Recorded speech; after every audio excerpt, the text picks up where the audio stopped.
शिव का स्मरण करो।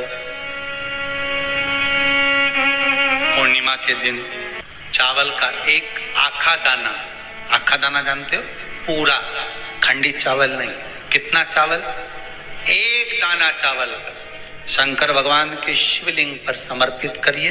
एक बेलपत्र जिसका डंडी का मुख अपनी ओर हो, जहां से चावल चढ़ाया है, उस चावल के ऊपर अपनी कामना कर रख दीजिए और चंद्रमौली भगवान का स्मरण करिए। कौन से भगवान? शंकर भगवान का सर्वश्रेष्ठ सुंदर नाम है चंद्रमौली। चंद्रमौली भगवान का स्मरण करिए, अपनी कामना कर बेलपत्र समर्पित कर शिव जी पर एक लोटा पानी, एक जल पात्र समर्पित करो, कलश से जल चढ़ा दीजिए, नैनों में वो जल लगाकर अपनी कामना कर वापिस घर को आइए। अगली पूर्णिमा आएगी, जो कामना करी है मेरा चंद्रमौली भोलेनाथ उसे पूर्ण कर ही दे। आप सभी को सुंदर पूर्णिमा की बहुत बहुत बधाई हो। बाबा विश्वनाथ की कृपा आप पर सदा बनी रहे। आ गया पूर्णिमा की रात्रि, बड़े से बड़ी बीमारियां, बड़े से बड़े रोग, बड़े से बड़े कष्ट इस पूर्णिमा की रात्रि को छूट जाते। दमे की बीमारी, श्वास की बीमारी, अनिद्रा की बीमारी, रात्रि को जगना, ये सारी बीमारियां पूर्णिमा की रात्रि को अगर व्यक्ति अपने जीवन को सुखमय बनाए, अपने जीवन को आनंदमय बनाए तो सब छूट सकते। पूर्णिमा की रात्रि को पीपल के पत्ते 5 लेकर उसके ऊपर खीर डालकर रात्रि को खा लेने से महाराज दमे की बीमारी, श्वास की बीमारी रुक जाती है। वो बीमारी बढ़ती नहीं है, उससे कष्ट नहीं होता। जिन बच्चों के नेत्र कमजोर होते हैं, रोशनी कमजोर होती है, पूर्णिमा के दिन रात्रि को 12 बजे भगवान चंद्रदेव का दर्शन कराइए। 5 से 7 मिनट तक नयन मिलाए चंद्रदेव के साथ और बाद में एक पीपल के पत्ते पर खीर जो चंद्र के नीचे रखी हुई है उसी खीर को चटा दीजिए। फिर चंद्र का दर्शन कराओ, फिर खीर को चटा दीजिए। महाराज नयन की ज्योति बढ़ती है, नींद नहीं आती तो निंद्रा देवी प्रवेश करती है, निंद्रा अच्छी आती है, आनंदित होता है। महाराज जिस व्यक्ति के शरीर में गांठ पड़ जाती हो, शरीर काला पड़ जाता हो, चट्टे पड़ जाते हो या दांत खाज खुजली हो जाता हो, उसके लिए भी पूर्णिमा की रात्रि को 12 बजे महाराज भगवान चंद्रदेव के लिए 21 दिए जलाए जाते हैं। उस 21 दिए की कालोच एक थाली में इकट्ठी करी जाती है। कालोच को इकट्ठी कर शरीर में गाय के घी के साथ में जहां जहां जगह पर चट्टे हैं, गांठ है, वहां लगाया जाता है। उसको 5 या 7 दिन लगाइए। उसके बाद में रोज प्रतिदिन लगाने के आधे घंटे बाद स्नान कर लीजिए, आराम लगना प्रारंभ हो जाता है। आज पूर्णिमा की रात्रि से लेकर कार्तिक पूर्णिमा की रात्रि के बीच में जो दामोदर भगवान का, कृष्ण का, शिव का मंगल आनंद करेगा, अभिषेक करेगा, पूजन करेगा, स्मरण करेगा, उसके सारे दुख दरिद्र दूर हो जाएंगे। रात्रि को आप बड़े प्रेम से खीर बनाओ, चंद्रदेव की साक्षी में रखो, भोग लगाओ भगवान श्री हरि को। बन सके अगर लक्ष्मी की कमी है, लक्ष्मी नहीं आ रही है, व्यापार नहीं चल रहा है, तकलीफ बहुत ज्यादा है, घर में कष्ट है, कर्जा ज्यादा है, तो एक तांबे के कलश के ऊपर, तांबे के कलश में पानी भरना, कटोरी रखना, उस पे लक्ष्मी जी की मूर्ति रखना। लक्ष्मी जी की मूर्ति नहीं हो तो चांदी का सिक्का रखना। उसके सम्मुख में आप 31 दीपक घी के लंबी बाती के जला देना। महाराज एक एक कमल गट्टा उस 31 दिए के अंदर डाल देना और लक्ष्मी जी का पूजन करना, लक्ष्मी जी का स्मरण करना, खीर का भोग लगाना, पान के पत्ते पर खीर रखना, 5 पत्ते पर खीर का भोग लगाना और माता लक्ष्मी से विनती करना। सुबेरे 4 बजे तक वो रखे रहने देना, सुबह 4 बजे वो उठाना, लक्ष्मी को वापिस तिजोरी में या सिक्का हो तो उसको अलमारी में रख देना।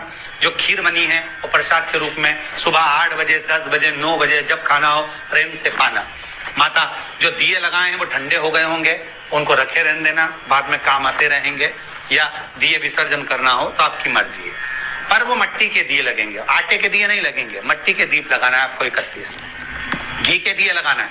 लक्ष्मी जी का पूजन करो, कंकु, चावल, हल्दी, मोली से सब तरह से पूर्णिमा की रात्रि को सुख मिलेगा, आनंद मिलेगा, लक्ष्मी की वृद्धि होगी, कार्य सिद्धि होगी।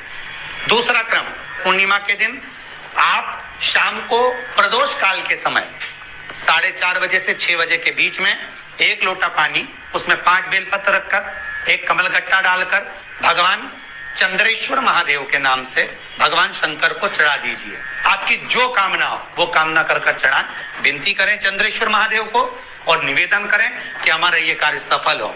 केवल पूर्णिमा के दिन चढ़ाइए, कार्तिक पूर्णिमा तक क्या फल मिलता है हमको जरूर बताइए। भी पूर्णिमा की रात्रि को और कार्तिक पूर्णिमा की रात्रि को गर्भवती नारी अपनी नाभि पर यदि चंद्र की दृष्टि पड़वा लेती है तो बच्चा विकलांग पैदा नहीं होता है।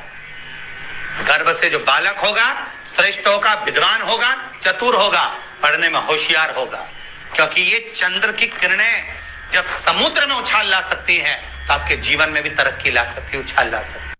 क्यों करा जाता है पूर्णिमा का व्रत? पूर्णिमा का व्रत करने का कारण क्या है बताइए? आप इतने सालों से कर रही हो, कई माताएं कर रही होंगी पूर्णिमा का व्रत। एक समय फलाहार करती हैं, एक समय भोजन करती हैं। भोजन में खीर का होना जरूरी होता है पूर्णिमा के व्रत में। दूध की सामग्री होना जरूरी होती है पूर्णिमा के व्रत में। 12 महीने की पूर्णिमा करो, मना नहीं है। और पूर्णिमा उठाने का भी समय होता है चैत्री। चैत्र के महीने की जो पूर्णिमा होती है, चैत्री पूर्णिमा पहली पूर्णिमा मानी जाती है, इसलिए चैत्री पूर्णिमा को सिद्ध पूर्णिमा कहते, कार्य सिद्धात्री पूर्णिमा कहते। सिद्ध करने, मनोरथी पूर्णिमा कहते, मनोरथी पूर्णिमा। इसलिए पूर्णिमा का व्रत कहां से उठाया जाता है? चैत्र के महीने की पूर्णिमा से पूर्णिमा का व्रत उठाया जाता है कि मैं महीने की पूर्णिमा करूंगी तो चैत्र पूर्णिमा से उसको उठा लिया जाता है। पर उसका एक नियम रहता है, आप फलाहार करें अपनी जगह पर है, पर एक समय भोजन कर रहे हैं वो अपनी जगह पर। भोजन के साथ में मीठे के साथ थोड़ा दूध की सामग्री होना जरूरी होती है। और क्यों करते हैं पूर्णिमा का व्रत? किस लिए किया जाता है, क्यों करा जाता है? उसका व्याख्यान वर्णन शिव महापुराण के अंतर्गत स्कंद पुराण में लिखा गया। स्कंद पुराण में वर्णन किया है श्री वेदव्यास जी महाराज ने। कहा ये पूर्णिमा का व्रत इसलिए किया जाता है कि व्यक्ति का जब मन गलत भ्रम में जाने लगता है, मन जब गलत जगह पर जाने लगता है, तो ये मन को गलत जगह पर ले जाने वाला कौन होता है? तो कहा ये चंद्र होता है। व्यक्ति की राशि के अंतर्गत, व्यक्ति की पत्रिका के अंतर्गत, व्यक्ति की ग्रह दशा के अंतर्गत जब चंद्र बेकार चलता है तो व्यक्ति अच्छा करते करते भी बेकार करने लग जाता है। चंद्र डोल रहा है। कई माताएं कहती हैं गुरुजी हमारे बेटे को आशीर्वाद दीजिए, बहुत गलत संगत में जा रहा है। मतलब समझ जाना कि चंद्र गड़बड़ जा रहा है। बेटी अगर गलत मार्ग पर जा रही है, बेटी अगर गलत संगत में जा रही है, किसी अन्य व्यक्ति को आकर्षित हो, चंद्र गड़बड़ हो रहा है, उसका चंद्र कहीं जा रहा है। कोई पुरुष, कोई लड़का, कोई गलत मार्ग पर जा रहा है, चंद्र गड़बड़ हो रहा है। घर में जो क्लेश उत्पन्न होता है, घर में जो विवाद उत्पन्न होता है, उस विवाद को रोकने के लिए केवल चंद्र की ही, इसलिए तो पूर्णिमा घर की नारियां हमारे यहाँ हिंदू धर्म में यहाँ तक स्कंद पुराण में कह दिया कि प्रत्येक पूर्ण, आप लोग कभी आप लोगों ने सत्यनारायण जी की कथा करवाई है? जितने लोग आस्था चैनल पर कथा सुन रहे हैं, जितने लोग फेसबुक यूट्यूब पर कथा सुन रहे हैं, यूट्यूब पर कथा का श्रवण कर रहे हैं, उनने कभी सत्यनारायण की कथा करवाई होगी। तो उसमें लिखा है हर कार्तिक, हर पूर्णिमा को, हर संक्रांति को ब्राह्मण सत्यनारायण भगवान की कथा या राजा या वैश्य कथा को कराता था या बढ़िया कथा कराता। सुनी कि नहीं सुनी ये बात? सत्यनारायण भगवान की कथा में लिखा है, स्कंद पुराण के अंतर्गत जो सत्यनारायण भगवान की कथा का स्मरण किया उसमें लिखा है प्रत्येक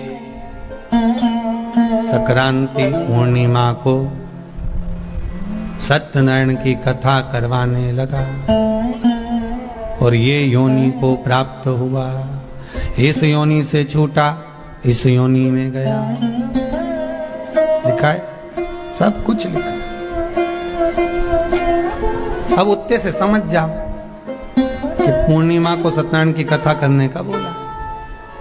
तो पूर्णिमा को सत्यनारायण की कथा का क्यों बोला? वैसे तो रोज कराओ सत्यनारायण जी की कथा, प्रतिदिन कराओ, मना नहीं है। आप क्या कोई विशेष फंक्शन है आप सत्यनारायण जी की कथा करवा, पर पूर्णिमा संक्रांति को, और संक्रांति को पूर्णिमा